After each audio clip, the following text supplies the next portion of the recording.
በስመ አብ ወወልድ ወመንፈስ ቅዱስ አሐዱ አምላክ አሜን። እንኳን ለጌታችን ለመድኃኒታችን ለኢየሱስ ክርስቶስ ልደት በዓል በሰላም አደረሳችሁ አደረሰን። ታላቅ ነው ልደቱ።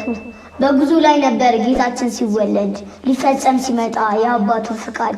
በቤተልሔም ዋሻ በዛች በግርግም ከሰው ልጅ ተገኘ መድኃኔ ዓለም። እረኞች በሌሊት በሥራ ላይ ሳሉ በጌታ ብርሃን ዙሪያቸው ተሞሉ።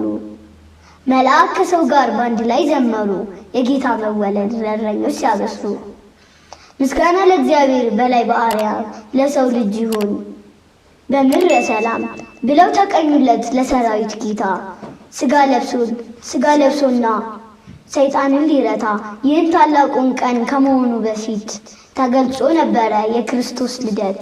ለሰብአ ሰገል እርሱ ላከበሩት የጌታ መወለድ ባይናቸው ለማየት እጅ መንሻ ይዘው ሰጡት በእጃቸው የልባቸውን ፍቅር ለመግለጽ ፈልገው። እውነተኛ ካህን አንተ ብቻ ነህ ከኃያላን ሁሉ አቻ የሌለ፣ ንጹሕ ባህሪ ነህ እንከን የሌለብህ፣ ሰዎችን አንጽተ ያንተ ለአረግህ ብለው ለመናገር ለኃያላን ጌታ ወርቅ አቀረቡለት ለክብሩ ስጦታ። ኢሳይያስ በትንቢት ከሩቅ ተመልክቶ መከራውን ጻፈ ለአምላኩ ራርቶ። የጌታውን ሕመም ያየውን አበሳ በእንባ እየተራጨ በትንቢቱ አበሳ።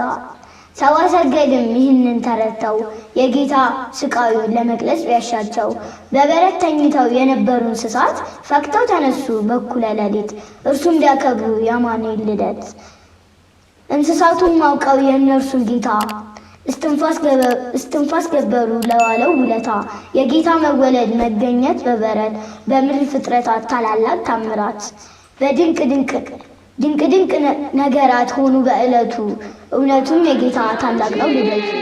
ቤተልሔም የይሁዳ መሬት ባንቺ